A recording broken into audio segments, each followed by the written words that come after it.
algo que haya quedado en duda, algo que hayan revisado, no hayan entendido. Mm. No, ya está. Bueno, vamos a esto. Miren,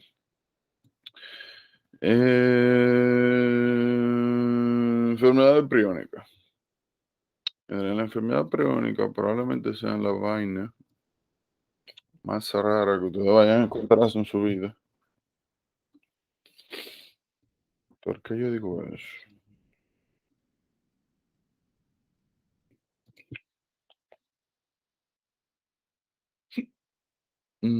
Por eso, miren.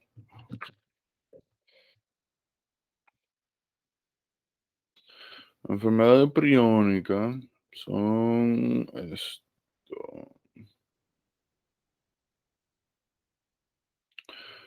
ah, esto. Los priones son una serie de proteínas.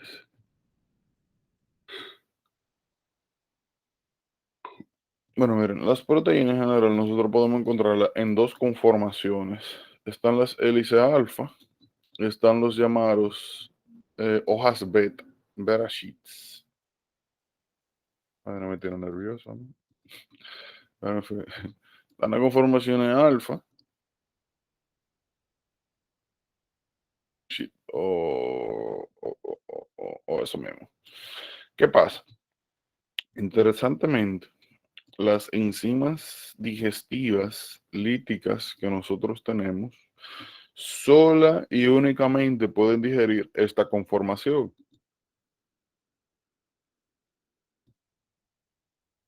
significando que las proteínas en conformación beta nosotros no podemos digerirla. Si no podemos digerirla, se acumulan. Y ya nosotros vimos la enfermedad de las glucogenosis, la enfermedad de polidepositorio somal, que significa que es un problema. Déjame quitarme esto.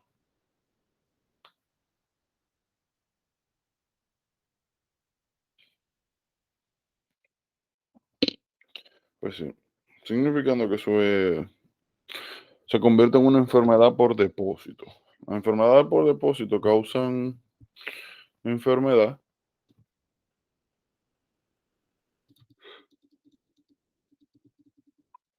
pues sencillamente haciendo eso mismo. Llenan el interior de la célula, interrumpen el tráfico celular, hacen que los procesos que permiten la permanencia de la vida de celular, pues se interrumpan y se vayan a la pupú. Dios mío, no me da, ¿cómo se llama esto? OCD, no sé si compulsive disorder, pero no. Miren, es el concepto. En pocas palabras, son proteínas raras que nosotros no podemos eliminar, proteínas infecciosas. Otra característica que tienen estas proteínas raras es que ellas pueden comportarse como chaperonas. No sé si recuerden, pero chaperonas son una serie de proteínas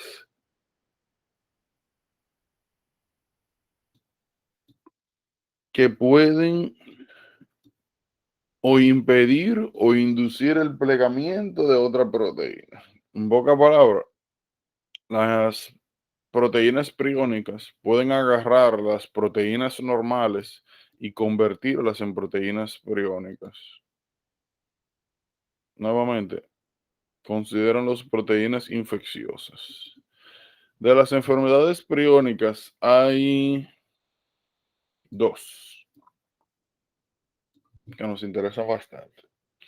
Va a estar encefalopatía espongiforme, o más cariñosamente conocida como enfermedad de las vacas locas. Y el otro es Creutzfeldt-Jakob.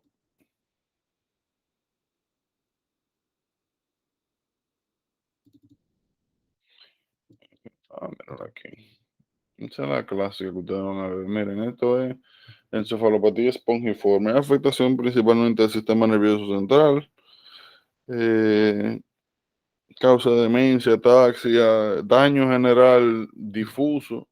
Y la característica principal es que cuando usted hace una biopsia, aparecen esto, espongiforme. O sea, aparecen áreas del tejido neural donde parecieran que hay vacíos. Eso es lo clásico. Eso es lo clásico. Ahora bien, un hallazgo parecido ustedes pueden encontrar con Creutzfeldt-Jakob. Pero lo más prominente en Creutzfeldt-Jakob son dos cosas. Bueno, de hecho, tres. Primero, tienen que tener mucho cuidado con Creutzfeldt-Jakob. Porque, si bien es cierto, una enfermedad rarísima, por alguna razón misteriosa que yo desconozco, la cantidad de preguntas que suelen salir de Creutzfeldt-Jakob son sencillamente anormales. En pocas palabras, salen muchas preguntas de esta vaina, o sea, salen demasiadas preguntas de Creutzfeldt-Jakob que no machea con la realidad de lo común que es la patología. En pocas palabras, es muy raro, no sé por qué tienden a salir tantas preguntas de Creutzfeldt-Jakob si es teniendo en cuenta que es una patología rarísima. Esperen en su examen por lo menos una pregunta de Creutzfeldt-Jakob, por lo menos una. Mi opinión es que cuando nosotros entremos a neuro un poquito más adelante y veamos demencia, vamos a ver que Creutzfeldt-Jakob se convierte en un versus importante de las demencias. Y quizá por esa parte sea pues una patología importante a considerar. Nuevamente, me parece exagerada la cantidad de preguntas que van a haber, eh, sobre todo en los bancos de preguntas, referente a Creutzfeldt-Jakob. Son muchas. Y en el examen, como les dije, por lo menos espere una. Tienen que tener mucho cuidado con Creutzfeldt. Entonces, la pregunta sería, como siempre, ¿cuándo sospechamos de Creutzfeldt-Jakob? ¿Cómo lo identificamos? Sencillo. Miren, el patrón de Creutzfeldt-Jakob sigue dos cositas. Hay una que es la más importante. Como le dije, cuando entramos a neuro, nosotros vamos a ver los diferentes tipos de patrones de cuadros demenciales que se desarrollan pues con las patologías neurodegenerativas. El patrón de Creutzfeldt-Jakob es bien particular. Cada vez que usted ve a una persona de cualquier edad, pero regularmente son ya personas adultas elderly, que en un periodo de meses, estamos hablando hasta de menos de 6 meses, un periodo de menos de 6 meses desarrollan demencia y mioclono. Mioclonos son, a ver, sí, está aquí.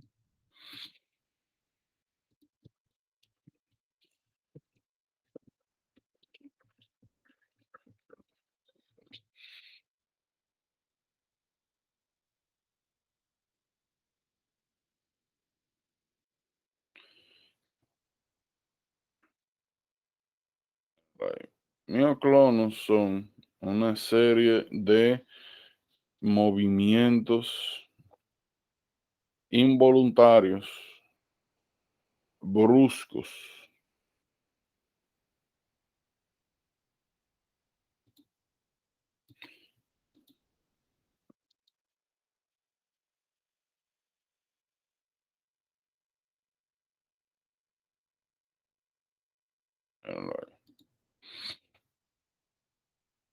que suelen tener un patrón de aleteo.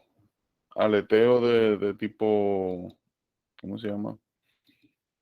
Como si fueran de que un pollo. Cada vez que usted vea eso, Creutzfeldt-Jakob. No es enfermedad mortal, no hay tratamiento. Ese que está ahí se tuvo que haber eh, tuvo que haber fallecido. Eso es, cada vez que usted ve a alguien con un cuadro en síndrome demencial, un Startle myoclonus tipo, le llaman chicken wing o wing beating tremor, piensen en Creutzfeldt-Jakob. Pero lo principal es esto. Como le dije, cada vez que ustedes vean que alguien en un periodo corto, una persona aparentemente normal desarrolló un cuadro demencial, piensen en Creutzfeldt-Jakob, no busque más. Lo otro es que en líquido cefalorraquídeo aparece una proteína llamada 1433. Este es el hallazgo sugestivo a, bueno, confirmatorio técnicamente de Creutzfeldt-Jakob. Hay otras patologías, puro. De hecho, hay de hecho otra patología que se llama insomnio familiar mortal. Eso no van a ver muchas cosas. No creo que sea muy importante. La otra consideración que tienen que tener con la enfermedad priónica es una, todos los pacientes que se han diagnosticado o incluso sospechados de enfermedad priónica no pueden donar absolutamente nada, ni córnea, nada, para no pasar, pues, para no enfrentar al otro. Como mencioné, es una patología que no tiene tratamiento y el que desarrolla eso eventualmente morido. Lo segundo, si se performea una cirugía en un paciente que se sospecha que tiene o está confirmado que tiene enfermedad priónica, se deben de tomar dos cuidados. El primero, o se usa equipo quirúrgico desechable, o si no está disponible el desechable, se utiliza el normal, pero luego de eso se hacen dos cosas. Uno, o se separa ese equipo quirúrgico por si el paciente va a necesitar otro procedimiento, pero lo más normal es que se incinere. No hay, no se lo esteriliza, se incinera, se bota, se destruye ese material. Para el mismo concepto, para no infectar a otra gente. Eh, Nuevamente, tiene que tener mucho cuidado con Creutzfeldt-Jakob. Lo vamos a volver a ver. Lo vamos a volver a ver cuando entremos a neurodegenerativo, o sea, demencia más adelante. Déjenme ver. Mm, mm, mm. Hay otra cosa. Miren, hay otro estudio que no es diagnóstico, pero sí sugestivo. Cada vez que ustedes le digan que le hacen un electroencefalograma y salen triphasic slow waves, piensen en Creutzfeldt-Jakob. Es un electroencefalograma que sale con triphasic slow wave, Creutzfeldt-Jakob. No busco otra cosa. Estos son los patrones que van a ver. ¿Dudas, preguntas?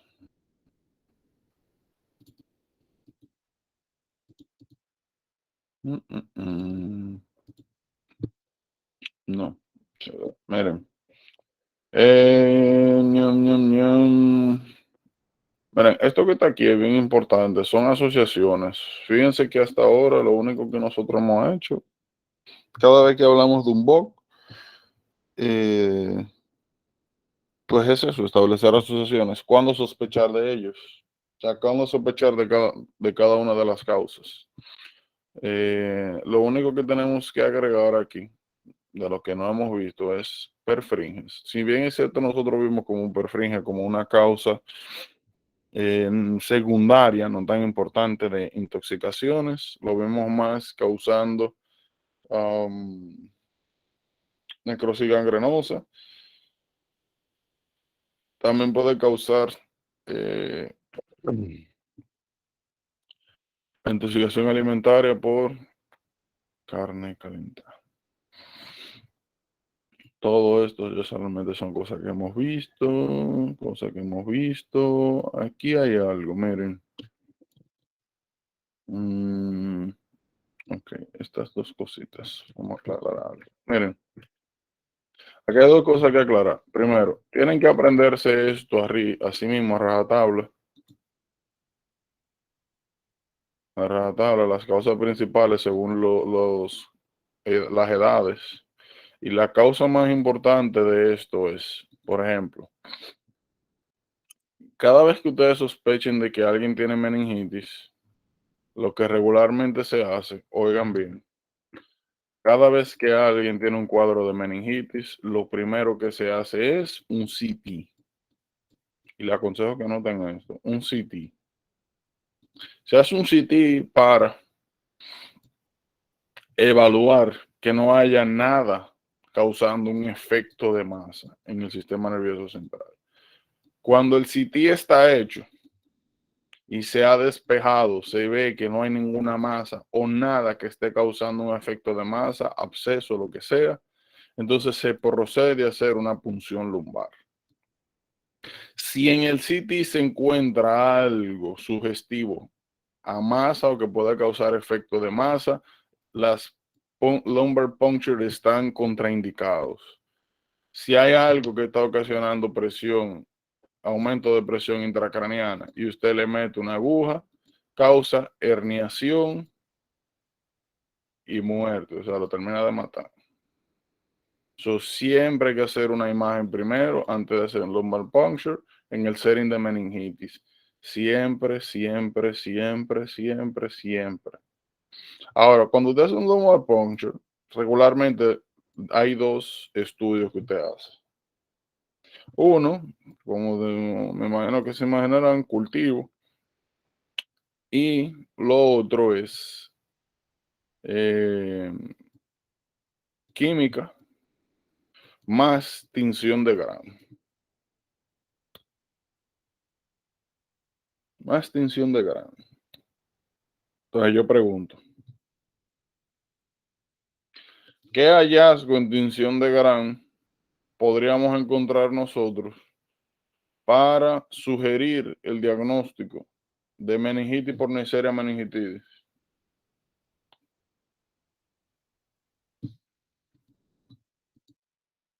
¿Eh?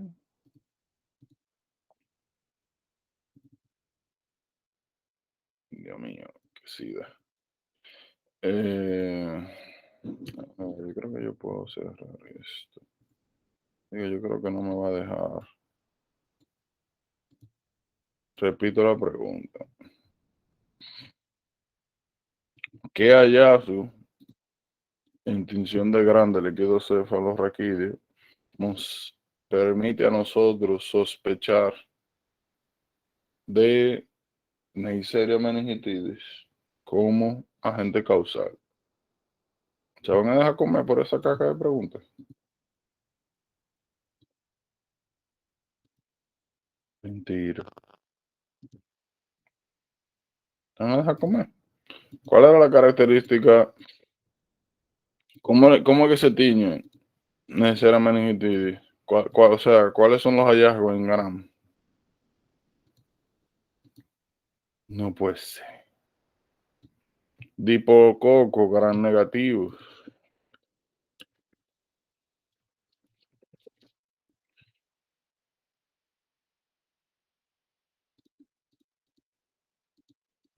Déjame, miren, esta vaina me tiene a mí mal. Déjame reiniciar aquí, denme un segundo.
Ok, mejor. Bueno, me está dando sí. Pues sí. Eh, Como les decía,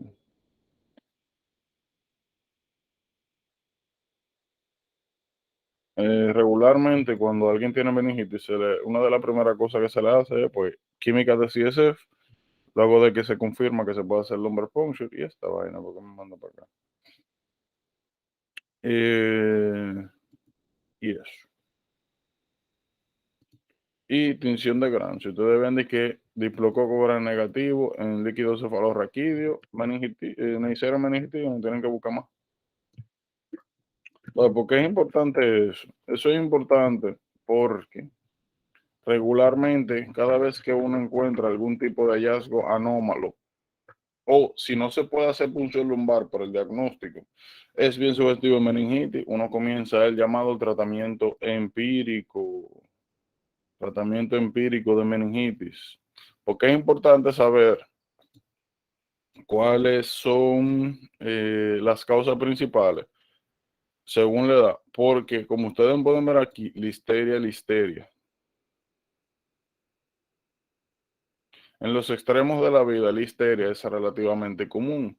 Por ende, cuando se está dando tratamiento eh, empírico, hay que agregar ampicilina para cubrir por listeria. Regularmente, el tratamiento empírico de meningitis es vancomicina, ceftriaxona. En muchos casos se utiliza también dexametasona. Esto está desacatado. A ver como mencioné, si el diagnóstico de listeria es sugestivo, extremos de la edad, hay que agregar ampicilina.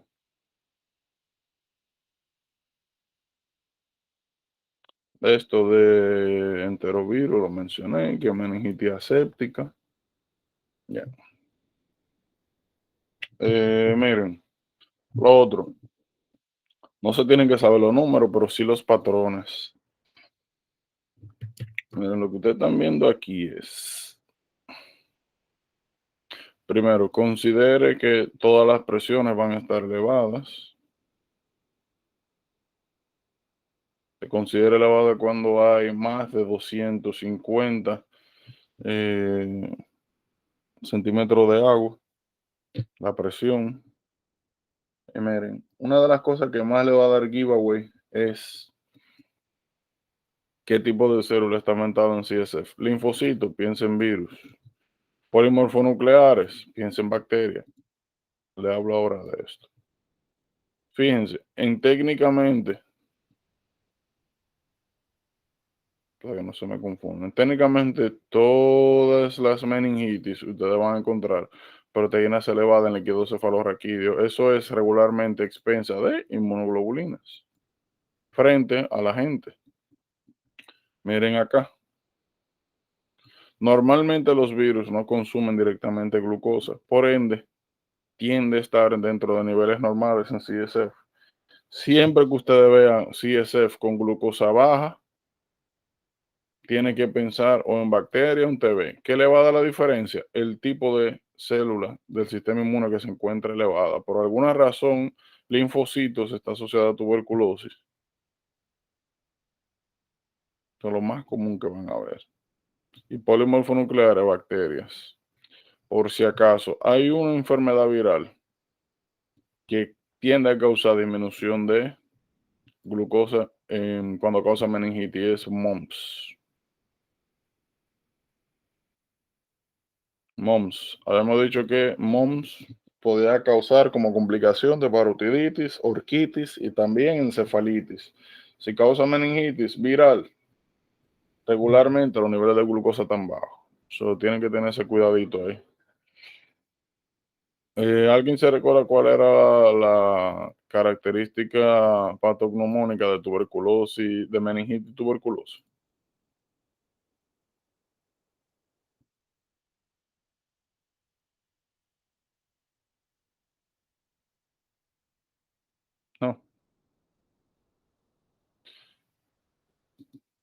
Recuerden que cuando hablamos de meningitis tuberculosa mencionamos que hay un hallazgo. Esto sigue grabando. Sí, mira qué chulo, yo no puedo salir, sigue grabando. Recuerden que cuando hablamos de meningitis tuberculosa mencionamos que está en el basal enhancing meningitis.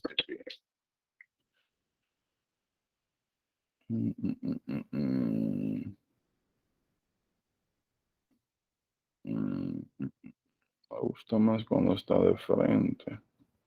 Bueno, miren acá. De frente se ve mejor, pero eso es bien, bien característico de tuberculosis. Eh,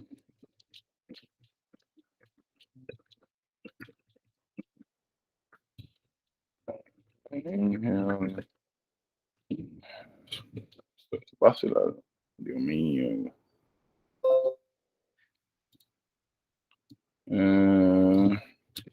Va a ser una niña. Me gusta más cuando lo ponen de frente. No. Lo más característico es que, ustedes también de eso que está ahí, lo más característico es eso, pero que se vea por acá abajo.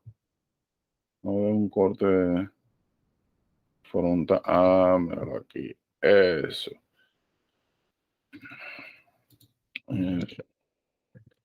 Eso que ustedes están viendo ahí.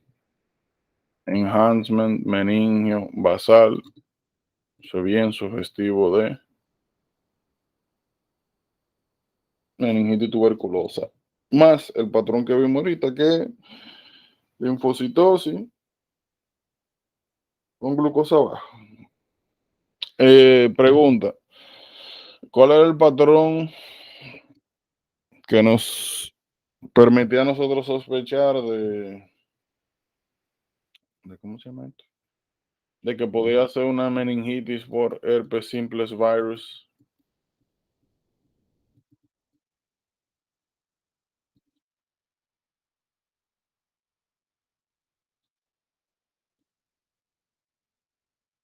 No se acuerdan.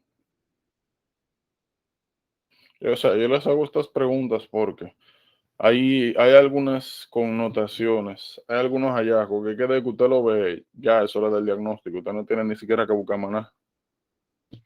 Recuerden que nosotros habíamos dicho que cada vez que nosotros encontrábamos meningitis con necrosis y hemorragia de uno o dos o ambos lóbulos temporales, debíamos de pensar en herpes simplex encephalitis. Okay. Claramente o uno o dos. Eso es sangre. Enhancement, sangre. Eso es bien sugestivo de encefalitis por herpes simples. No tan importante. Miren, esto sí es importante. Miren, osteomelitis. Cada vez que usted le hagan una pregunta de osteomelitis, no lo piense, aureus. No lo piense. Ahora, si le ponen un paciente con sickle cell disease, piense en salmonella. Ya. Lo otro que tienen que considerar es, miren, si la osteomielitis es en un paciente diabético donde ha tenido una úlcera profunda y o un, um, una herida punzante profunda, piensa en pseudomonas como causa. Piensa en pseudomonas. Esto ni tengo que decirlo, porque yo le dije Scratch Cat Disease, Bartonella y Bite de ambos Pasteurella. Eso es bien importante. Esto.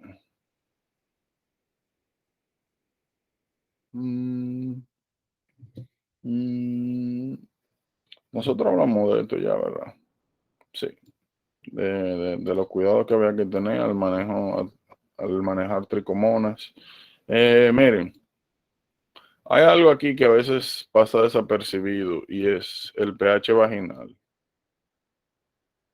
a veces forzan el diagnóstico de, por ejemplo, de cualquiera de estas condiciones bacterianas con cándida, tomando en cuenta el pH vaginal. Tienen que saber que regularmente en las enfermedades bacterianas y parasitarias vaginales el pH tiende a estar alto.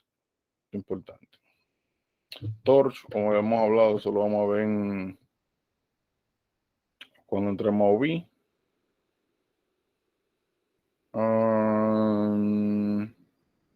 Ya esto nosotros lo hemos hablado, nada nuevo. Nada nuevo. Ven acá, una pregunta.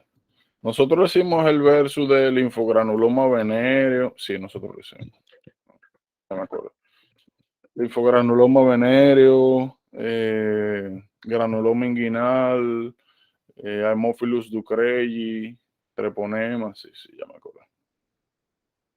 Sí, lo hicimos. Ese es lo que hay aquí de interés para nosotros.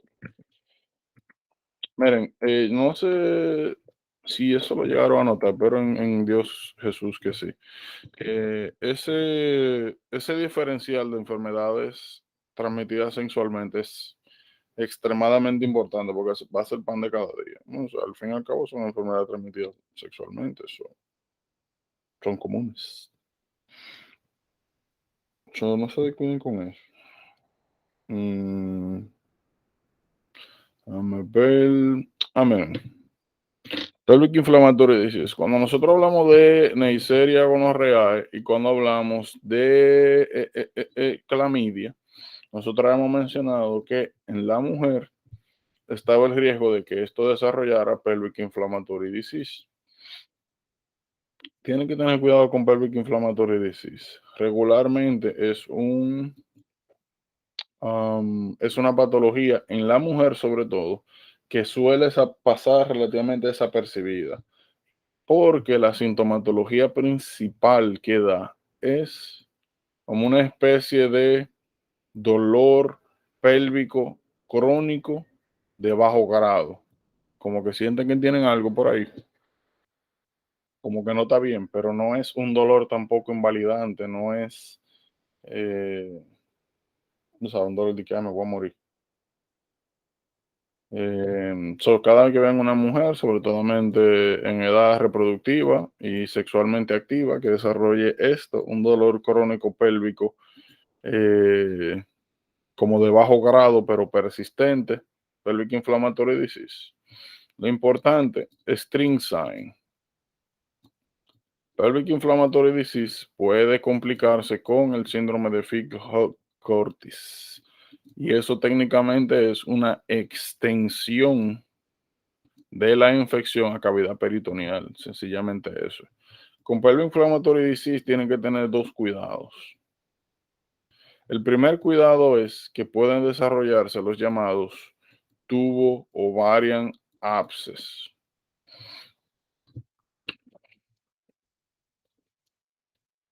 ¿Qué te parece?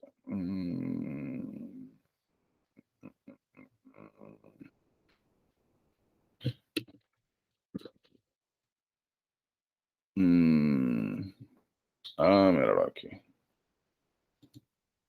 Right. Tuvo ovarian abscess, da en Doppler ultrasound, da este hallazgo que es el llamado anillo de fuego. Tuvo ovarian abscess. Ya.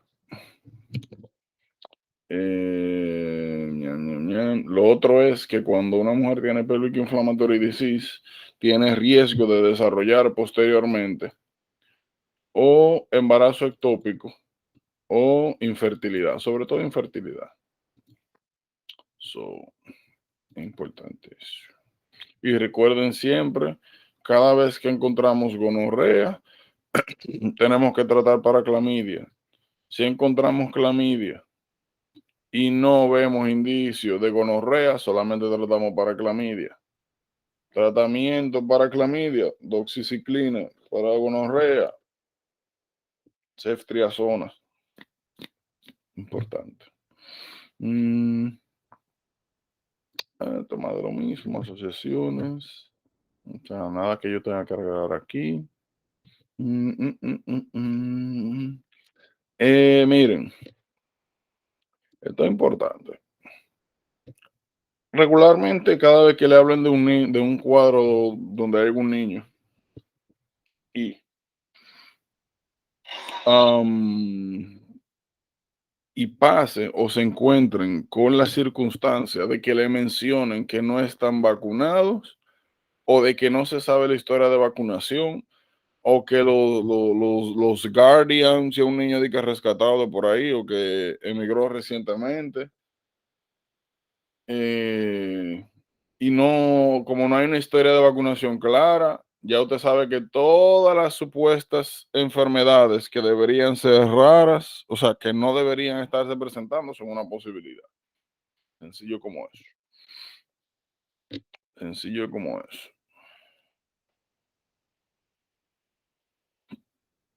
Mm, Bueno, ustedes saben que nuestra cita con eso después de revisar fármaco, al final, acabamos con micro. Preguntas, algo que hayan tenido dudas, que no hayan entendido, o algo que leyeron aquí, ups, aquí no, o algo que hayan leído aquí, que hayan revisado al final, que no haya quedado claro. Como yo le dije, aquí yo pasé y le dije, esto torche, porque lo vamos a ver en OBI. Eh, Sencillamente yo fui recapitulando las cosas más importantes y con las que hay que tener cuidado, porque ya todo lo otro o lo hemos hablado o son cosas que sencillamente hay que aprenderse así mismo como están acá. Eh,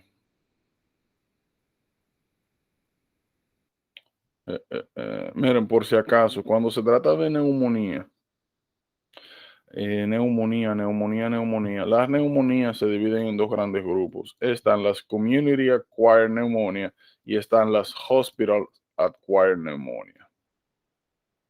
Lo importante de diferenciar una de otra es que el tratamiento es distinto, porque regularmente cuando uno piensa en Hospital Acquired Pneumonia, tiende a asociarlo automáticamente con strains resistentes. ¿Cómo usted diferencia desde lejos y general entre una y otra? Bueno, el paciente está hospitalizado y en la primera 24 horas desarrolló neumonía, asuma que vino con su cosa de por ahí. Si desarrolla la neumonía, eh, 24 horas, 24 a 48 horas después de haber llegado al hospital, considere Hospital Acquired Pneumonia, por si acaso. Y aquí ustedes saben, Pseudomonas, Staphylococcus aureus. Y nuevamente tienen que asociarlo a resistencia.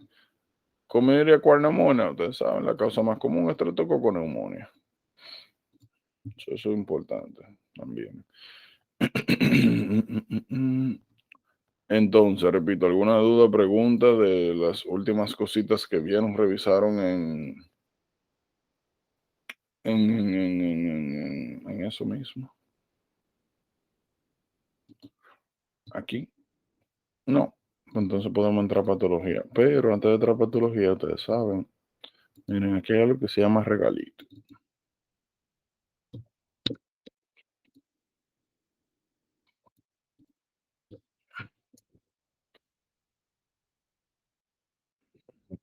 ¿Cuál es el estatus de este paciente?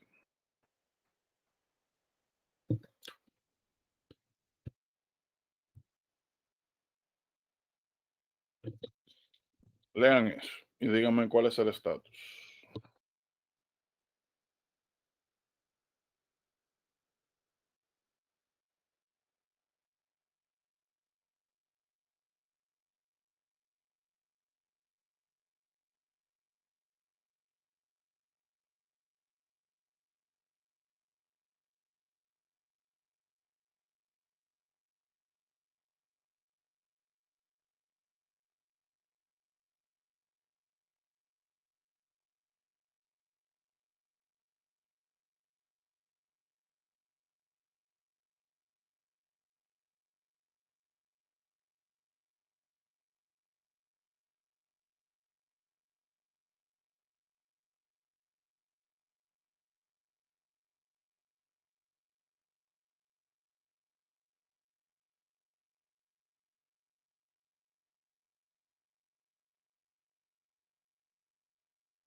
Pero yo estoy esperando que ustedes hablen.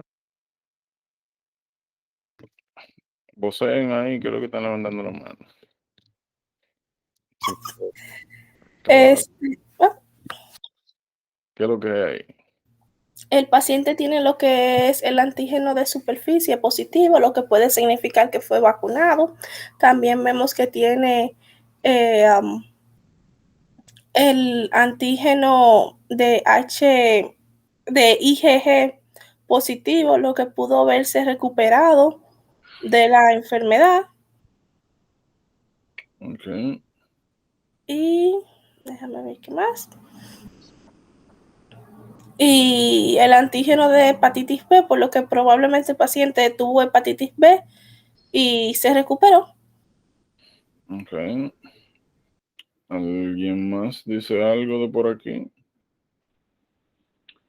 Yo pensaba que era hepatitis B crónico con alta infectividad. O sea, porque el envelope es que se está replicando y el core de IgG es crónico y como tiene el antígeno, no, o sea, la surface antigen, no el anticuerpo. Sí, eso quiere decir que la tiene,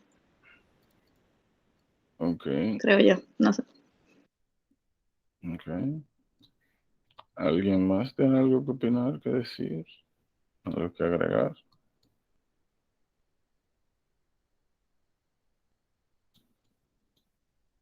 No. Okay. Vamos a analizar esto. Miren. Esto es un fragmento de una pregunta de Ewart.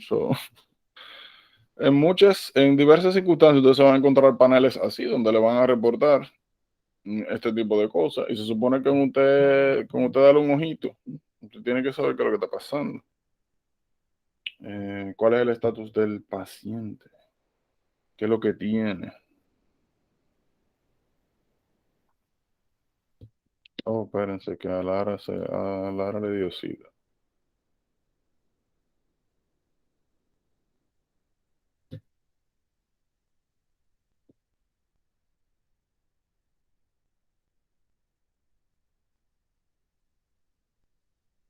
No, mándale un chance a Lara que se le cayó.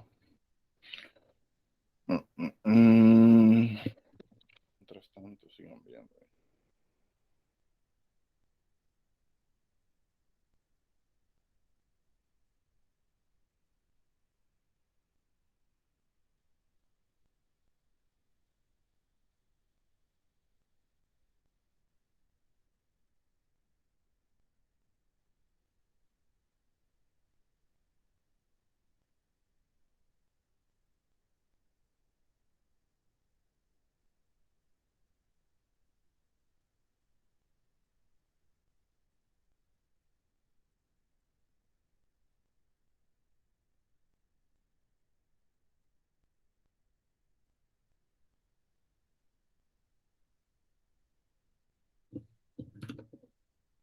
Llegó. Pues sí. Como les decía, miren, ustedes se van a encontrar con cosas así, el pan de cada día de los paneles que le van a presentar de los diferentes pacientes. Y teniendo en cuenta que cada pregunta es unos 30 segundos, o sea, lo que deben de durar por pregunta, pues esto es verlo y de una vez saber qué es lo que está pasando. Miren, el primer cuidado que usted tiene que tener al revisar estos paneles es identificar si le están hablando de antibody o si le están hablando de antígeno, porque significan cosas diferentes. Por ejemplo, aquí yo estoy viendo antibody positive, antigen positive, antibody positive, antigen positive, antibody negative. Entonces, lo primero que usted tiene que saber, estoy enfrente a un antígeno o un anticuerpo. Segundo, el anticuerpo que me presentan es IgG o es IgM, porque se le va a decir si estamos hablando en tal caso de una infección crónica o aguda. Ustedes saben que IgG crónica, IgM aguda. Esas son las primeras cosas. Entonces vamos a ver qué es lo que significa esto. Hepatitis A, IgG antibody positive. Estamos viendo IgG antibody antihepatitis A. Eso significa que Ya este paciente desarrolló inmunidad anti-hepatitis A. Ahora, ¿puedo yo, la siguiente pregunta cada vez que ustedes ven inmunidad anti cualquier cosa, sobre todo hepatitis, o cualquier agente donde uno pueda adquirir inmunidad a través de vacuna ¿es por vacuna o tuvo la infección? Como aquí yo no tengo o más información para saber eso, yo no sé y no importa. Pero es una pregunta que hay que hacerse. Yo solamente sé que él está cubierto por hepatitis A. Ya, eso es lo que significa eso. Está cubierto, tiene inmunidad frente a hepatitis A. No sé más nada. Segundo, hepatitis B surface antigen. Si nosotros tenemos, bueno, antígeno, significa que lo que estamos representando aquí es que lo que significa esta segunda línea es que el paciente está positivo para una proteína viral, o sea, que tiene el virus ahora mismo. Eso es lo que significa eso. Antígeno, no es anticuerpo, antígeno. De la única manera que usted tiene surface antigen es si usted tiene el virus activo ahora mismo. Podemos ponerlo así. El paciente está infectado con virus de hepatitis B. Venimos acá. Antibody, IgG, anticore. Está positivo. ¿Qué nos indica esto a nosotros? ¿Qué significa eso? Nada. Porque cuando nosotros vimos el chart, o sea, nada de interés. Porque cuando nosotros vimos el chart de hepatitis, nosotros vimos,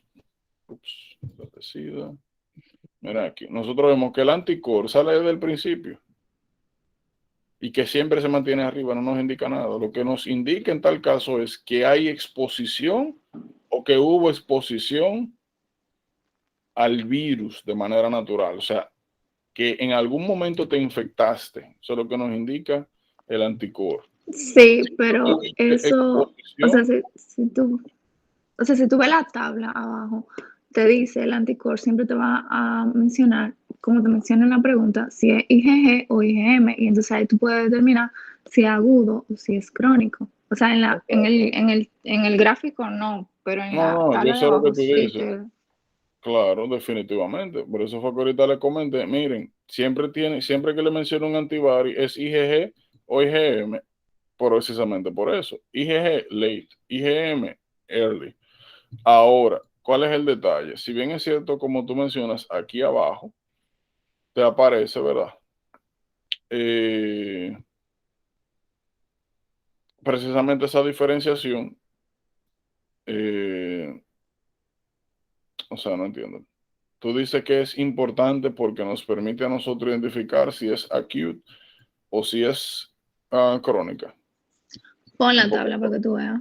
No, yo entiendo lo que dices, pero digo, ¿te refieres a que eso es lo que es importante para ti acá? Eso es lo que dice el libro. Yo sé.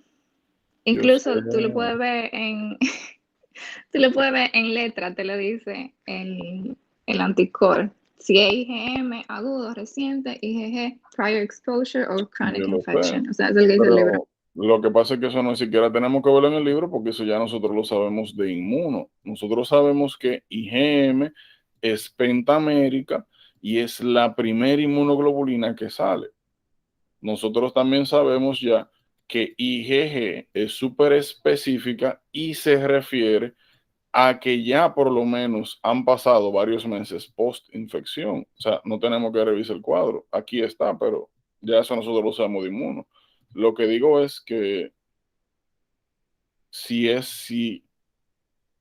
a lo que tú te refieres que es importante acá es como un medidor de diferenciar de manera general si es agudo o crónica. ¿Se entiende? Sí. Bueno, pues precisamente, eso es lo único que nosotros podemos sacar de aquí. Fuera de eso, no es tan importante. ¿Por qué yo digo que no es tan importante? Por lo siguiente. como le mencioné ahorita, ¿verdad? Ustedes siempre que vean una inmunoglobulina, ¿verdad? Pueden fijarse si es IgG o IgM, eso le va a indicar, ¿verdad? Si es agudo o crónico. Ahora, de manera general, cuando se trata de hepatitis B, siempre y cuando ustedes vean anticuerpos, como mencioné, significa que has estado infectado. Ahora, ¿qué sucede? Nosotros tenemos otros marcadores. Nosotros podemos tener anti-E y a su vez el anti-E puede ser o IgM o IgG y esto también puede ser un marcador de enfermedad aguda o enfermedad crónica. Ojo, que no esté representado aquí no importa.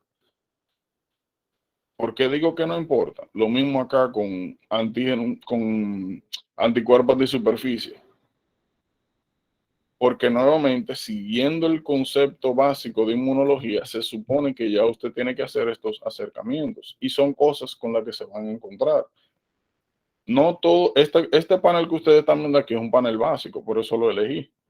Ahora, más adelante, ustedes van a encontrar paneles donde le van a complicar la cosa, donde le van a decir, por ejemplo, para que tengan una idea, van a poner anticor, bueno, va separado ahora, pero anticor IgM. Van a poner anticor IgG. Van a poner anti superficie IgM. Anti superficie IgG. Le van a poner anti-E IgM o IgG.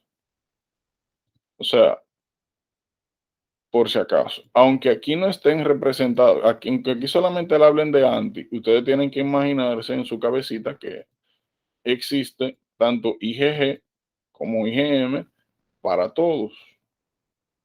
Y nuevamente, lo único de interés directamente que tiene identificar el tipo de inmunoglobulina es que nos permite diferenciar, pues eso, entre agudo y crónico.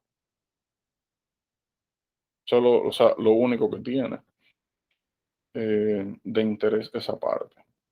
Entonces, antígeno. ¿Está apareciendo antígeno?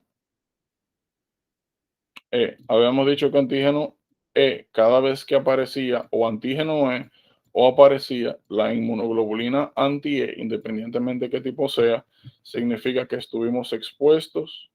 Ya yo creo que sé qué fue lo que pasó. O sea, ya yo entiendo qué pasó. O sea, Emily, para ver si nos estamos entendiendo. Cuando yo dije estuvimos expuestos, tú mencionaste esto y luego mencionaste lo de acá. Cuando yo me referí a expuesto, lo que quiero decir es que es un marcador de que en algún momento estuvimos expuestos a la enfermedad. No me refería a expuesto de que ya pasó. O sea, ¿tú entiendes? Sí, Lo mismo acá. O sea, lo que yo quiero transmitirles cuando digo que estuvo expuesto es que cada vez que ustedes vean anticor o antígeno core o antígeno E o anti-E, significa que o sea, yo no estoy hablando todavía de cuál es el estatus del paciente, estoy diciendo qué significa cada cosa. Entonces, cada vez que ustedes encuentren o anticor o core o E o anti-E, significa que en algún momento de tu vida has estado expuesto al virus. Bien, todavía no he hablado de qué es lo que tiene este paciente, sino de que, nuevamente, cada vez que veamos esto, ya no pensamos en vacunas, pensamos en que en algún momento le dio hepatitis. Bien, ahora sí entendí o sea, ahora sí entendí la observación. Entonces, como dije, como mencionaba, eso nos indica que en algún momento estuvo expuesto.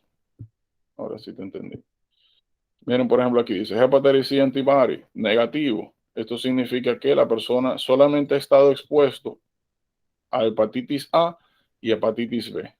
Como mencionamos, como no tenemos más información de A, no podemos saber si fue a través de vacuna o si fue que le dio la patología en algún momento. Ahora, Luego de que nosotros analizamos cada uno de los hallazgos que tenemos, podemos entonces establecer cuál es el estatus del paciente. Entonces, surface antigen nos indica que hay una infección activa. Ahora, las infecciones activas se dividen en agudas y en crónicas. Y es importante hacer la diferenciación. ¿Cómo hacemos la diferenciación? Fácil. Buscamos anticuerpos. IgG, crónica. Entonces tenemos aquí, lo que nos indica esto es que tenemos una hepatitis crónica. Luego de que usted sabe cuál es el estatus del paciente y si es crónica o aguda, lo segundo es evaluar infectividad. Nosotros hablamos de dos marcadores de infectividad. Estaba el antígeno E y anti-E. Decíamos que cuando encontrábamos eso significaba alta infectividad y anti-E, baja infectividad. Entonces, ¿qué tiene él? E positivo, antígeno E. Entonces es una hepatitis crónica con infectividad elevada. O sea, es contagioso. Bien. Entonces ya sí entendí. Aquí fue el asunto. Porque nuevamente el primer abordaje que hice fue de ir cada uno de los hallazgos e irlo analizando. Y ya luego de que usted analice el cuadro completo y sepa qué es lo que hay, pues usted determina cuál es el estatus del paciente. O mejor dicho, ese es el pensamiento lógico más básico. Pero sí, sí. Hepatitis crónica con infectividad elevada. Bueno, la pregunta mía sería la siguiente. De lo que expliqué en general el abordaje, ¿hay algo que no se entienda? O sea, ¿usted entiende por qué es el estatus del paciente de hepatitis crónica con infectividad elevada? Y entiende también por qué yo dije que no podemos identificar si la exposición a hepatitis A fue por vacuna o que le dio la infección en algún momento.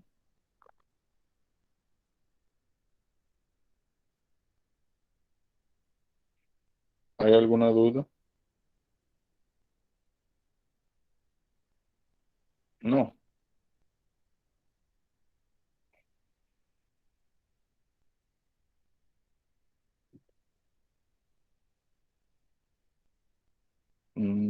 Ok. Está bien. Mm,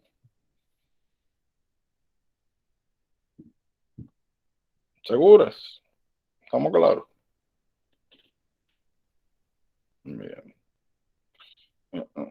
Mm, eh, por si acaso, Emily, no nos entendimos aquí. Creo que hubo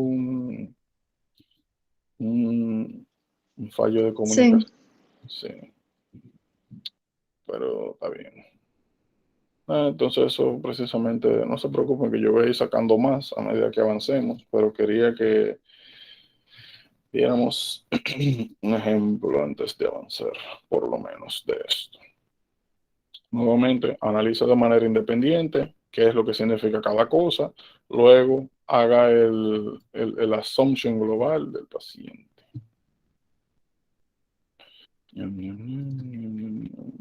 Entonces, patología. Dame un segundito. A ver si encuentro un asuntito aquí rápido.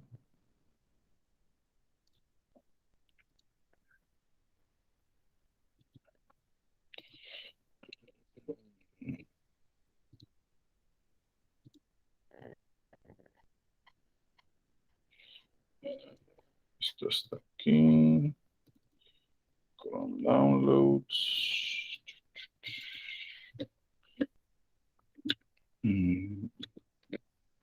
Ya chequé cáncer con esto.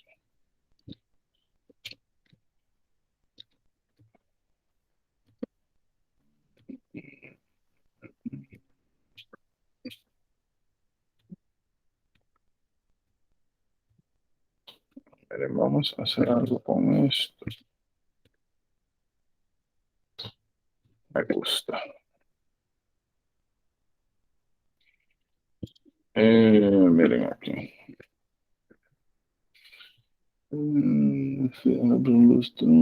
Temperature, ammonia. Ok, me gusta esto.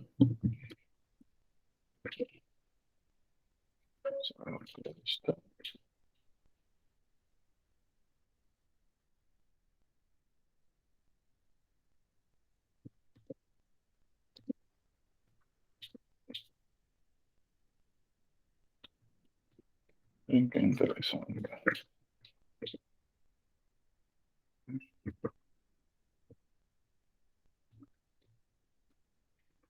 Ok, miren, les voy a poner aquí algo y pues lo mismo, ustedes revisen, evalúan y vamos. ¿Dónde tira la cosa esta ahora?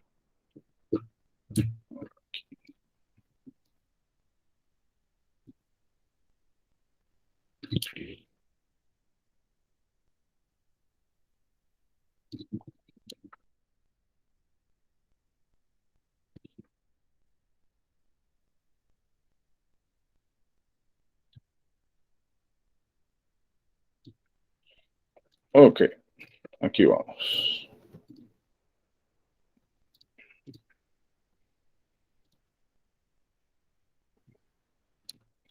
Ñam, ñam, ñam. Ok, dale para allá.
Ya.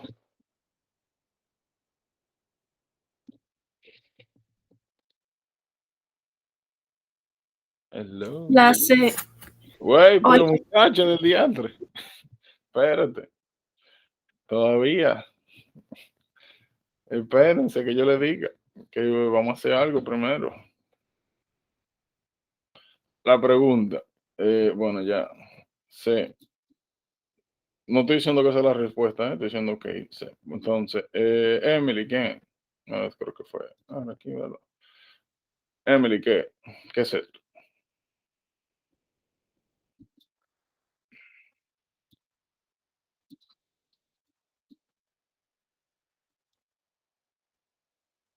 Yo no me la sé. Ok. Anabel, ¿qué es esto? Yo dije la C. Ah, fuiste tú que voceaste y me sé que había sido... Sí, fui yo. Lara, ¿qué es lo que pasa? ¿Quién es? C. Ya todo el mundo sé. Ya, después que hay más de 2 C, fíjate, todo el mundo sé. Alguien, la pregunta, mejor pregunta sería, ¿alguien tiene algo diferente que no se hace? Yo estaba pensando en galactosemia y en la D. ¿En quién? principio. En la D y en galactosemia. En D. Ok, o sea, entre estas dos. Bueno, hay que elegir una. Falta Lara. Sí, la.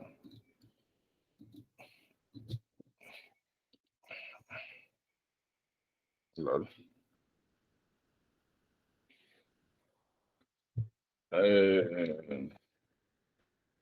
Ay, que Lara, creo que está teniendo, me escribió ahí que tiene, creo que está teniendo un problema con el internet, que ahorita se desconectó o me sale huyendo.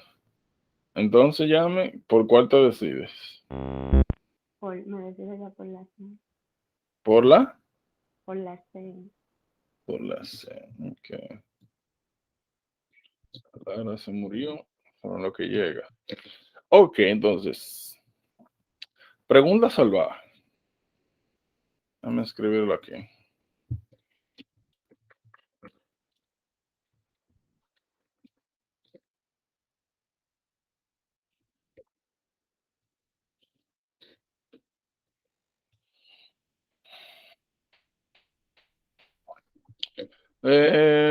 Una pregunta. Llegó Lara. Oh, no, todavía. Me sonó como que sí, pero está entrando. ¿Qué complicación podría desarrollar este paciente?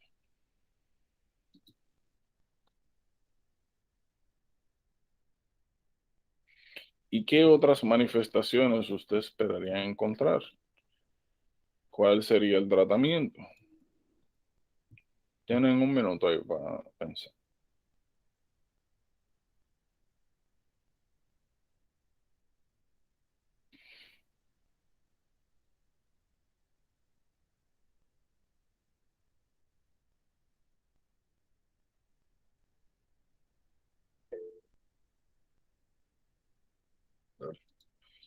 Dímelo una vez. Una de las complicaciones sería que el paciente presente cataratas si continúa y el tratamiento sería perdón, la eliminación de la lactosa, o sea, de la leche en el niño. Lactosa, ok. Lo único que catarata sería otra manifestación. Complicación sería otra cosa. ¿Cuál es la complicación más temida de este tipo de pacientes que tienen esta condición? ¿Qué tú dices, Emily?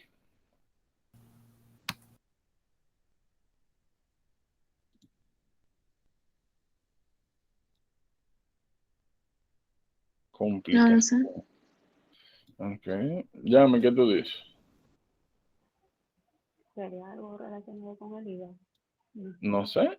Pregunta. No sé nada. Ahora mismo no. Sería entonces intellectual disability. Esa sería otra manifestación. Ah, no, pero no sé. Miren, esta pregunta es clásica. Sí, galactosemia. Es bien clásico que pregunten esto. ¿Cuál es la complicación? Y te ponen en cada una de las respuestas esto mismo, otras manifestaciones. No pueden confundir una manifestación clínica con una complicación. Manifestaciones clínicas son características de la patología. Complicación son agravantes que pueden o no ocurrir en la patología. Sencillo como eso. Entonces, la complicación más temida y severa de galactosemia, nosotros mencionamos que era sepsis por E. coli. ¿Recuerdan? están en riesgo de desarrollar sepsis por E. coli. Habíamos dicho que E. coli fermentaba lactosa. Y si usted tiene un niño lleno full de lactosa, porque no puede metabolizarla de manera adecuada, eso es un agar vivo perfecto. Sepsis por E. coli. Nuevamente, no me confundan manifestaciones con complicaciones. Ahora, la pregunta mía. Bueno, aquí hay un regalo de patología que nosotros no hemos visto, pero ¿qué te interesa acá? La edad y el sexo, siempre importante. Viene emergency department, evaluation, vomiting, abnormal movements, rhythmic jerking, inespecífico, pero importante. Movements which met last a minute, tiene persistent vomiting today, especially after feeding. Exacto, eso de los movimientos, eso fue lo que me confundió. Porque eso se presenta en galactosemia. No, pero tú sabes que acostúmbrese a que eso pase. Porque por Siempre. eso yo no dije nada, porque yo pues, dije no puede ser galactosemia, porque ¿qué es eso? Bueno, mira, mi amor, te voy a decir una cosa. Si tú vas a tratar de buscarle sentido a todas las cosas que tú encuentres en una pregunta, te va a llevar a Jesucristo. ¿Por qué? Porque en esta vaina sufren de poner muchos distractores. Una de las cosas que le mencioné en estos días es que uno de los problemas más grandes al abordar preguntas es que lo que usted debe separar, lo primero que hay que aprender a hacer es separar entre información importante y distractores. Que yo te recomiendo que hagas, y en general, cada vez que ustedes vean una pregunta, vean el cuadro general, y si usted ve algo que se sale de lo común y no le cuadra a usted con su cuadro patológico general, llévense de lo que sea más prominente. Siempre Yo van a pensaba, encontrar cosas, dímelo. yo pensaba igual que Emily sobre los rhythmic jerking. Yo dije, espérate, esto era una hiperamonemia o un ciclo de la urea. Pero luego cuando vi los análisis dije, no, esto no tiene nada que ver. Y luego leí nuevamente la pregunta y todo venía entonces con la galactosemia. Y yo dije, esto está descartado totalmente. Eso es Eso mismo. precisamente un distractor, porque nosotros sí vimos que cuando teníamos hiperamonemia podíamos desarrollar, ¿cómo era que se llamaba esa presentación? Asterixes. Asterixis, o ¿cuál es el otro nombre? Flapping tremors. Flapping tremor. Entonces tú dices, ven acá, un niño, esto podría ser perfectamente, ¿qué patología? ¿Cuál es la patología congénita más común relacionada al ciclo de la urea? Que sí aparecería, de hecho, esto como hallmark. ¿Quién se acuerda? Ornithine transcarbamylase deficiency. Recuerden que esa era la segunda enzima. La primera era carbomoifosfato sintetasa 1. La segunda era ornitina transcarbamylase del ciclo de la urea. Un niño que a ti te sale con este cuadro, literalmente este cuadro, especialmente con flapping tremor. Y imagínense que aquí los niveles de amonia, en vez de ser 40, son 90, ya eso no es galactosemia. Ya eso es ornithine transcarbamylase deficiency. Lo que pasa es que como aquí los niveles de amonia están normal, esto está descartado, porque no es un problema. Los niveles de amonia están normal. De hecho, tan normal y por el threshold bajo.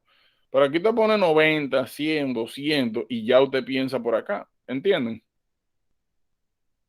Ya habíamos dicho que la causa más frecuente de errores del metabolismo de la urea era ornithine transcarbamylase deficiency.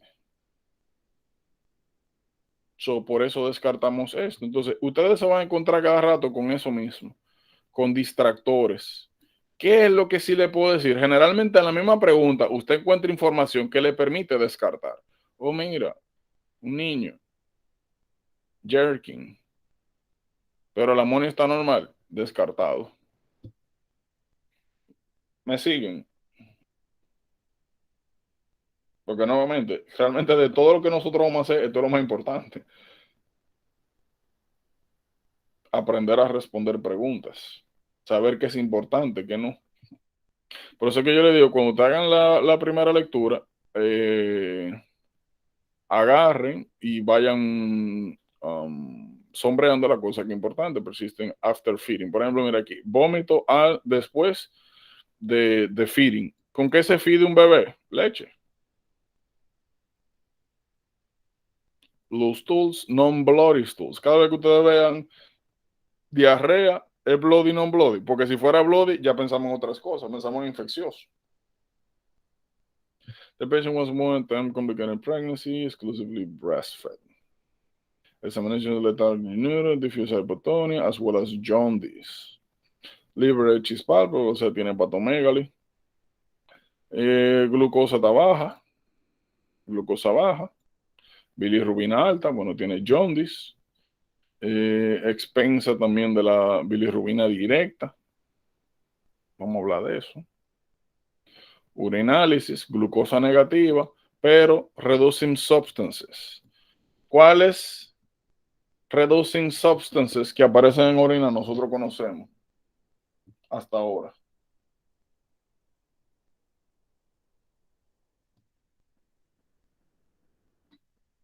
Conocemos dos. Una, pues, galactosa y la otra es fructosa. Recuérdense que cuando hablamos de fructosura esencial por deficiencia de fructoquinasa, decíamos, usted ve este mismo caso sin ningún síntoma y le dicen que hay reducing substances, ya eso es deficiencia de fructoquinasa, que era el patrón que habíamos hablado. Reducing substances en orina, busque galactosa, busque fructosa. No hay síntomas. Deficiencia de fructoquinasa. Hay síntomas. Sobre todo hepáticos. Únicos. Busque deficiencia del Dolasa B. ¿Por qué no pensamos en deficiencia del Dolasa B? Aunque no esté como respuesta. Bueno, es que lo único que le dan a él de comer es leche. En ningún momento dice que le dieron jugo, en ningún momento dice que le dieron algo rico en fructosa. Entonces, esto se cae de la mata, no va. Entonces, lo que no queda es galactosa, que es lo que él está consumiendo. Ahora, bilirrubina directa elevada, jaundice. ¿Por qué? Si nosotros tenemos afectación hepática, perdemos la capacidad de conjugar bilirrubina. Se acumula la no conjugada. No se preocupen que esto lo vamos a ver en detalle en gastro, pero para que tengan una idea. Segundo, si no estamos metabolizando correctamente nuestra fuente de energía básica, que en este caso es lactosa, glucosa, ¿verdad? Que se desdobla glucosa y galactosa, no tenemos nuestras fuentes principales de energía por glicemia para abajo. Glycogen storage diseases. ¿Por qué no podría ser un glycogen storage disease?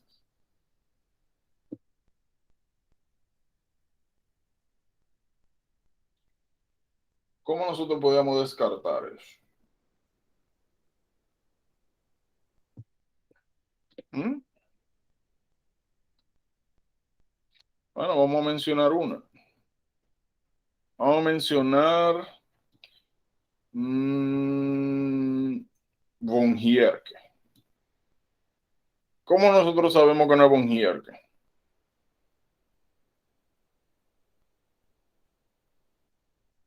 Von Gierke, habíamos mencionado primero, reducing substances, eso no pasa. Hipoglicemia, sí podríamos tener. Afectación hepática, sí, definitivamente podríamos tener. Alteraciones de amonía, no necesariamente. Podría, porque tenemos afectación hepática, pero no es característico. Lo que sería diferente es el cuadro. En von Gierke nosotros mencionamos primero, está el moon phases, está que regularmente aparece hipertrigliceridemia, que aparece hiperuricemia.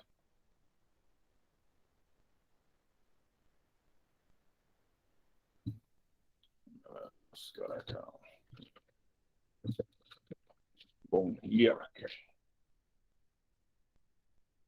Miren acá.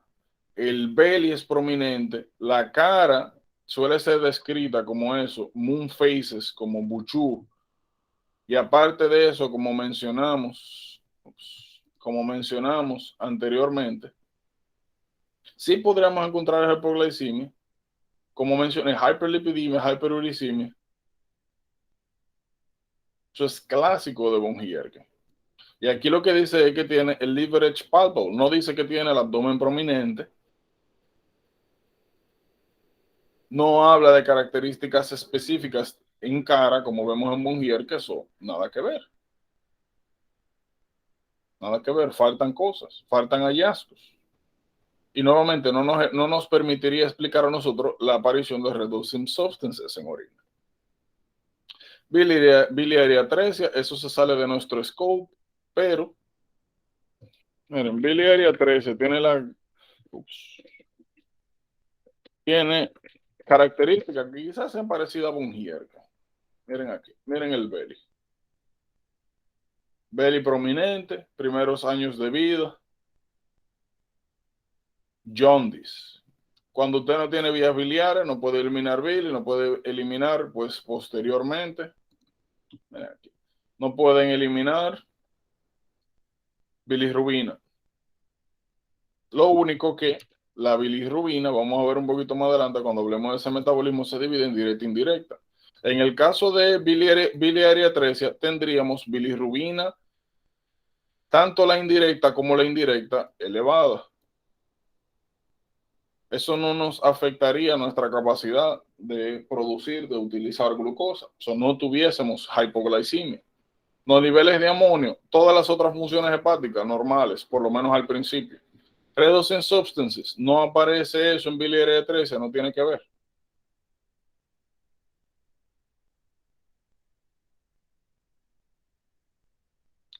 Miren, esto, hay dos patologías. Una se llama breast milk jaundice y hay otra que se llama breastfeeding jaundice. Miren.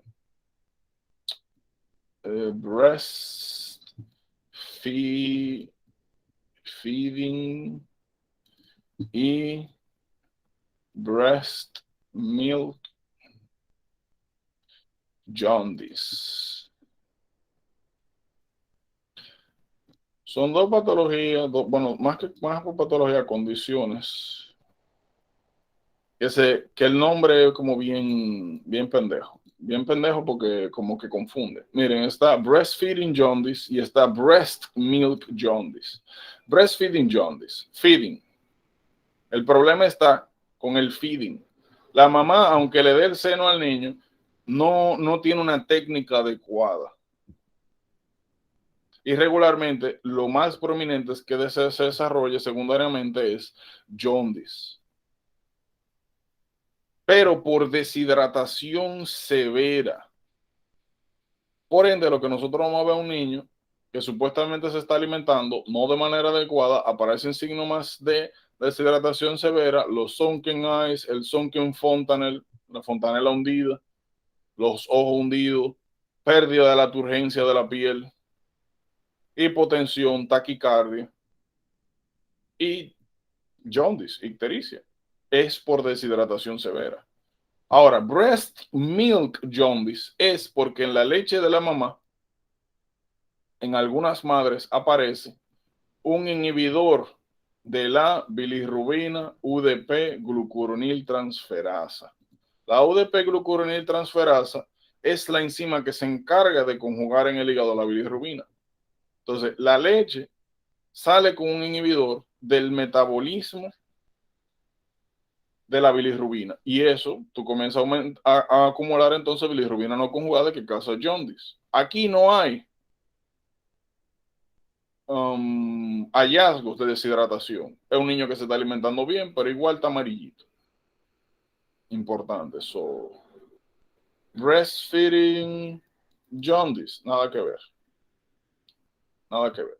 Entonces, ¿qué nos queda? Galactosemia. Es lo único que va con todo. Nuevamente, hay hallazgos como que nada que ver, pero como les dije, van a tener esas circunstancias. Por eso es que yo a ustedes, desde el principio, lo embromo mucho y les jodo y les digo, mira la diferencia. ¿Cómo usted diferencia una cosa de otra? Porque al final eso es lo que ustedes van a hacer. Ustedes van a tener preguntas y van a tener le van a poner opciones. Siempre van a tener la pregunta, la respuesta en la cara. Eso es lo bueno de esto. La respuesta siempre va a estar ahí. El problema es encontrarla. ¿Cómo usted la encuentra? Pues pues haciendo este ejercicio. Por eso fue que ahorita cuando les presenté esto, lo primero que yo hice fue, le dije, miren, vamos a ir analizando paso por paso. ¿Qué significa esto? Ah, mira, que está inmune a hepatitis A. Ah, mira, surface antigen positivo significa que tiene ahora mismo el hepatitis B.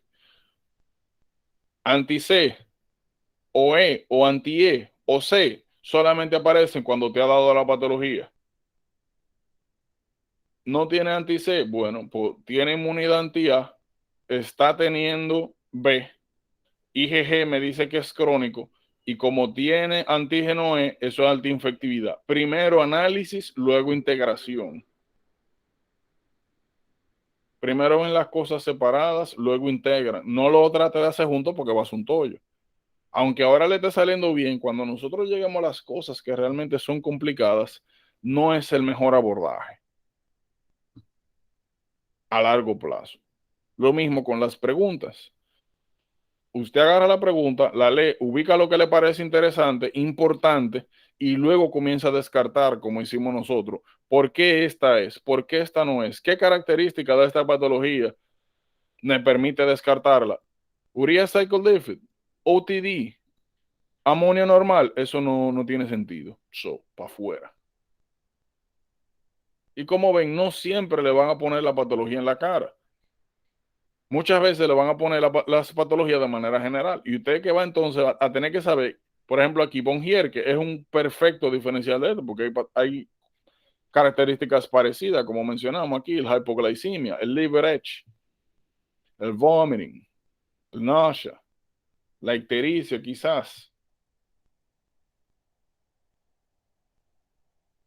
Entonces, si ustedes me preguntan aquí yo le diría, lo más importante de aquí es la edad, que solamente le estén dando leche, o sea, es una enfermedad que está presentando en los primeros días. Entonces, cada vez que ustedes vean eso, tiene que ser una enfermedad metabólica, por lo general. Reducing substances, hypoglycemia.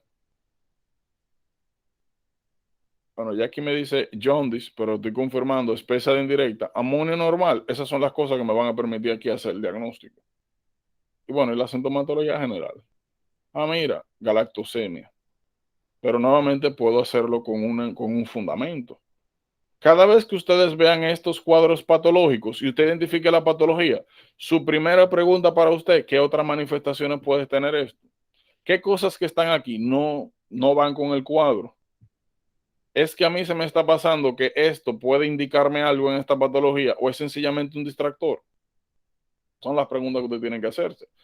Luego, ¿de qué otras manifestaciones puede tener la patología? ¿Qué complicación? Sepsis por E. coli. A veces le ponen esta pregunta así mismito y lo que le preguntan aquí son diferentes complicaciones. O como le dije, le mezclan manifestaciones con complicaciones. Hay que tener bien claro qué es lo que me están preguntando. Por eso estamos haciendo este ejercicio. Entonces la pregunta es, ¿estamos un poquito más claros con el abordaje de preguntas? Entendemos el concepto de información distractora, de que no tenemos que buscarle sentido a todo, sino más bien ver el cuadro completo y elegir, descartando y eligiendo la patología que me permita a mí explicar los hallazgos más particulares y el cuadro general. ¿Estamos claros con eso entonces? ¿O algo que no haya quedado claro, algo que quieran discutir de aquí? No. Está bien, si es el caso, cojan ahí.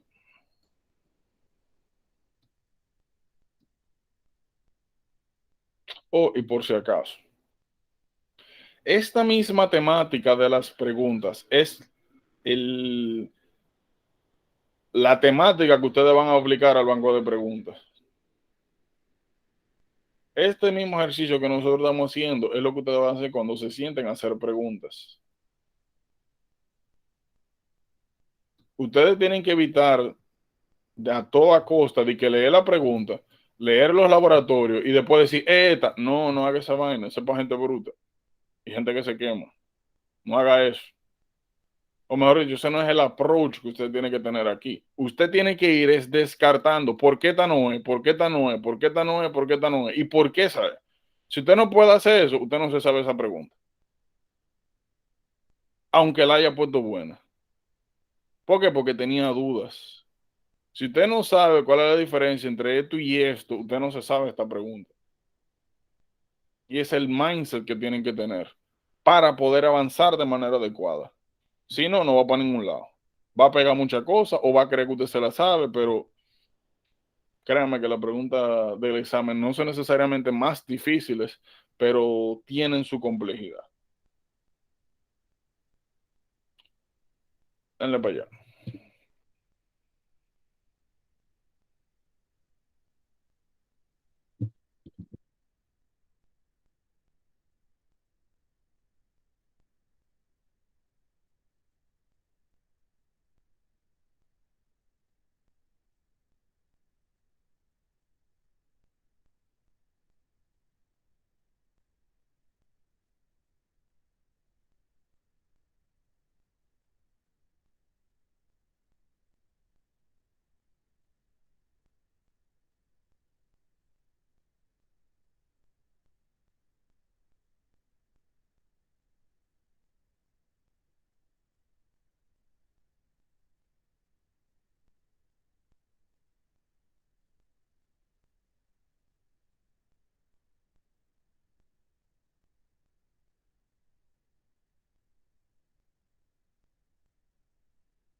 Eh,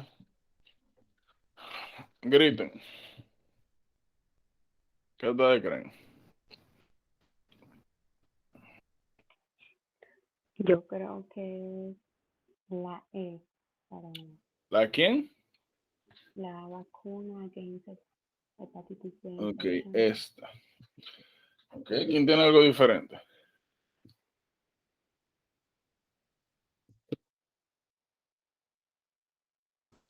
Yo creo que es la D. Ok, ve. Ok, ¿qué más? Lara.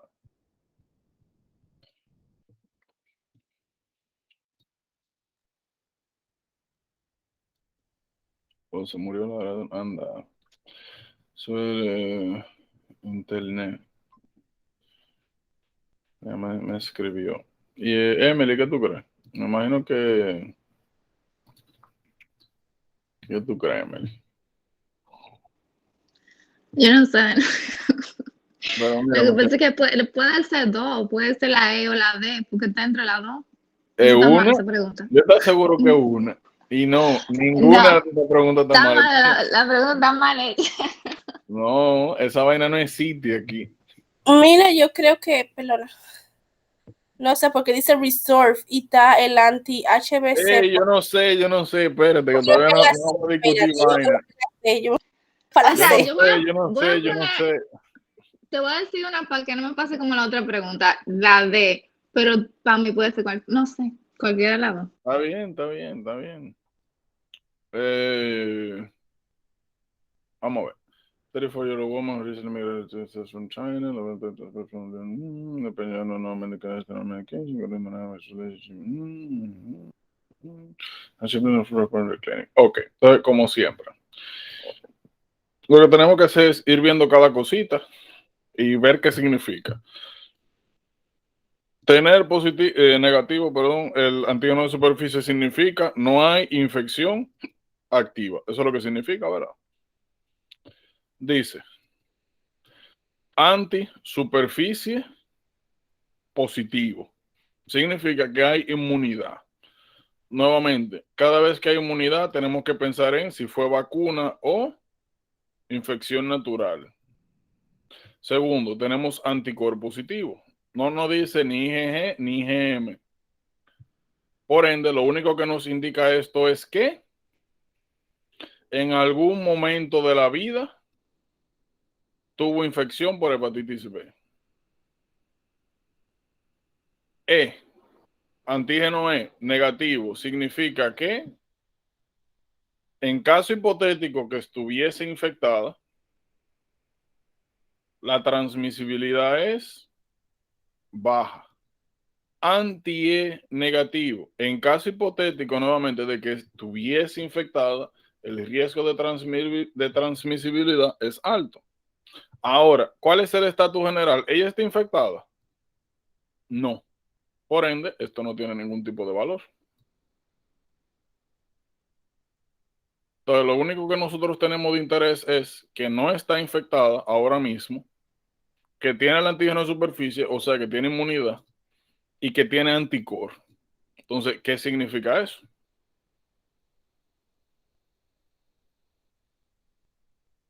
¿Qué significa eso? ¿Acute hepatitis B infection? No. ¿Por qué no puede ser? Porque tendríamos que tener el antígeno de superficie positivo. Siguiendo, ¿verdad? Lo que está aquí. Chronic hepatitis B infection? No. ¿Por qué? Por lo mismo, no tenemos antígeno de superficie.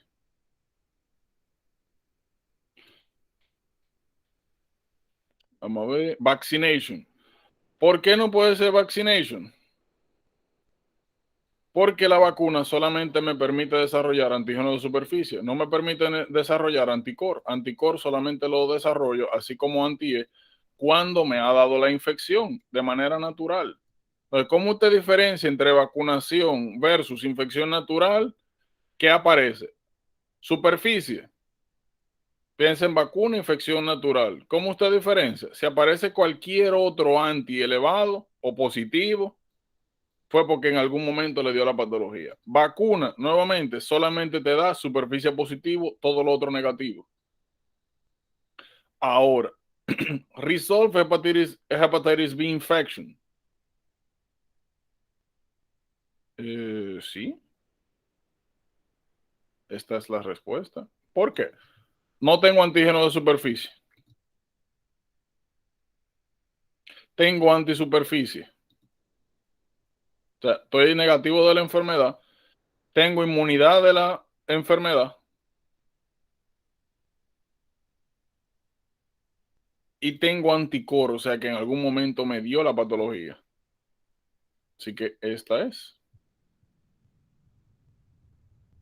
Recovery phase. Miren, cuando nosotros hablamos de esto, para aclarar algo, cuando nosotros hablamos de las diferentes fases, bueno, ustedes están de acuerdo, ¿verdad? Están de acuerdo con lo que presenté aquí y demás. Sí, mira qué pasa. Lo que me confundió a mí Ujú. Era, pon la pregunta. No, dime. No, pero pon la pregunta. Está bien. Ujú. Porque dice que el anti-E está negativo. Y entonces en el libro dice que cuando está como que resuelto así, te sale también el anti-E positivo. So, por eso yo dije, Pero es que como que está tú. incompleta. Pero Pero ya mira, como tú pero me dijiste que no me espérate. lleve de eso. Ajá, mira aquí, mira eso. Sí, pero es en el cuadro, lo que yo me leí fue el cuadro. Sobre de durísimo. Yo le dije a ustedes que si se llevan de cuadro se los va a llevar el diablo aquí. ¿Por qué? Porque es que esto siempre se queda corto. Esto siempre se queda corto. Siempre, siempre se queda corto. Tú ves, mira, anti-E. Sí, sí, yo estoy más que claro, por eso vine para acá, para aclarar algo. Pero miren acá, miren, esto es recovery phase. ¿Y entonces Y de esto qué es- uno se lleva? ¿Cómo? ¿De qué Tú uno ves se que lleva? eso confunde. ¿El qué? ¿De qué uno se lleva? Porque yo lo que me aprendí fue el cuadrito. Yo le dije, ¿de qué ustedes tienen que llevarse? Lógica. No vean esto en base al cuadro, véanlo en base a inmunología, fundamentos de inmunología. ¿Por qué yo le digo, por ejemplo, que no se lleven del cuadro? Por eso, porque se van a encontrar con casos donde van a tener cosas que chocan. Por ejemplo, ¿qué significa recovery phase? ¿Qué significa recovery phase? ¿O sería que pasó se recuperó de una fase aguda o crónica de la infección? En pocas palabras, Eso tiene que recovery ser. significa que tú estás haciendo transición entre aguda, vamos a ponerlo así. Si nosotros venimos acá, ¿verdad? Y lo dividimos por fase. Eso también fue para confundir a uno, porque Es que yo le recovery y dije, las resolve preguntas, es lo ustedes mismo. no, O sea, si tú me preguntas a mí, es lo mismo. no, imposible. Mira, recovery es el proceso que te lleva a resolve. Es un intermedio entre crónico y resolve. ¿Cómo yo sé que aquí está resuelto? Porque de la única manera que aparecen, miren, cuando esto sale en sangre, significa que ya se resolvió todo, que ya hay inmunidad anti hepatitis B. Si yo tuviera antígeno de superficie negativo y tuviese anticuerpo positivo y todo lo otro fuera negativo, ahí yo pienso en recovery phase. Piensen en periodo de ventana. Miren periodo de ventana. En el periodo de ventana, normalmente usted tiene su anticuerpo, no tiene antígeno de superficie ni tiene anticuerpos de superficie. Eso es parte de aquí. Imagínense que esto es recovery phase, donde, miren, después del periodo de ventana, ¿quién sube? Antígeno de superficie. Cuando hay un pic de antígeno de superficie, significa que ya usted se curó. De esa es la única manera que aparece esto en sangre, si usted se recuperó. Porque yo le digo no se lleven de los cuadros ni de las cosas generales. ¿Por qué? Porque cuando vean este tipo de escenarios donde hay una información que le falta o sobra, se van a confundir. Y aquí lo más importante, este señor. Aparece antígeno de superficie, ya está resuelta. ¿Por qué no me llevo de anti-E? Bueno, porque anti-E, ¿verdad? Si bien es cierto, nosotros dijimos que es importante en el periodo de ventana, como pueden ver acá, todo es una posibilidad y yo le dije, aquí le van a poner muchos distractores. Le van a poner vaina que usted la va a ver, va a decir, pero coño, ¿qué es esto? Por eso fue que le dije, no se lleven de cuadrito. Utilicen, utilicen los fundamentos de inmunología y lean cada uno de lo que se supone que significa cada uno de los marcadores y luego identifique. Entonces, yo pregunto, ¿cómo es que ella tuvo hepatitis y nunca tuvo síntomas? O sea, ella le dio hepatitis, se curó de hepatitis, ella solita, ¿Cómo es eso posible? Y nunca tuvo nada. Nunca tuvo síntomas. No, un past medical history, o sea, nada, no tiene síntomas, o sea, nada, todo bien. Recuerden que el 90-95% de las infecciones por hepatitis B, esto es lo que pasa. A ti te da esa vaina y tú ni sabes que te dio. Es del 5 a 10% que cronifica. Normalmente el sistema inmune resuelve con eso. Entonces, precisamente les traigo estas dos preguntas para que entiendan que no es suficiente la información que está en el libro para responder preguntas, también es estrategia. Y de lo que hay que guiarse es de los conceptos generales. Recovery phase. Nada más porque dice recovery, sin,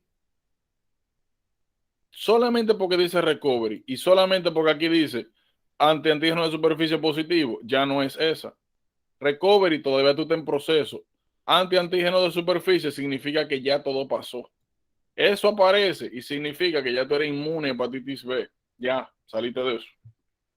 Ahora, aparece solamente el antígeno de superficie, vacuna. Aparece el antígeno de superficie y cualquier otro antígeno, o mejor dicho, más que antígeno, otro anticuerpo le dio la patología en algún momento. ¿Importa si ha tenido clínico o no? No, porque como dijimos, la mayoría de las veces a uno le da hepatitis, sale de eso, el sistema inmune resuelve y uno ni cuenta se da. Entonces, estamos claros.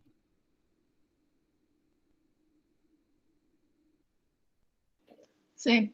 Y nuevamente, ahora mismo ustedes van a ver eso como, guay, coño, qué gancho. Pero no, con el tiempo, cuando ustedes se acostumbren, porque hay una costumbre detrás de esto, y hay un proceso mental que, como dije, es interpretar a las preguntas, es interpretar la información. Ya usted ahora sabe que no es lo mismo resolve que recovery.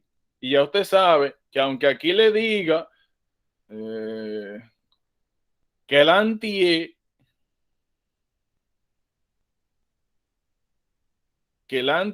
es relativamente un marcador de recovery, no se puede llevar de eso. Y que tiene que tenerle mucho respeto a las preguntas en general que va a haber aquí, que no son las preguntas toyosas a las que uno está acostumbrado, donde aquí van a forzar que usted entienda algunos conceptos y que los pueda aplicar, porque me imagino que la idea detrás de todo eso es que son cosas que pueden pasar en clínica, son cosas que uno se puede encontrar. ¿Qué